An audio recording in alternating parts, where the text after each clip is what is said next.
What's that noise? It is night. Lady hears a noise. What's that noise? Lady asks Tramp. It's just a clock, Tramp says.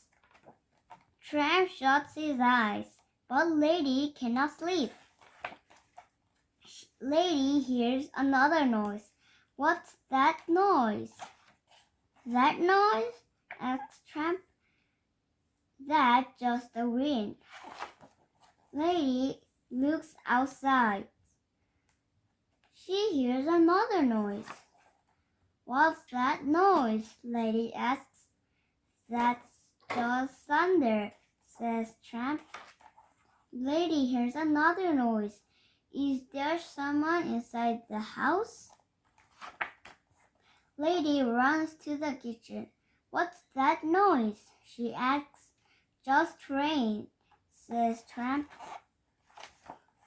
Tramp says, don't worry, I can look around.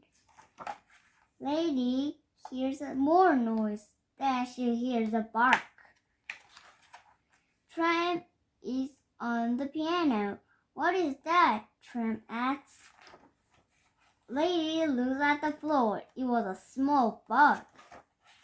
Don't be afraid, Lady says. I'm not afraid, Tramp says. You are right, Lady says. There's nothing to worry about.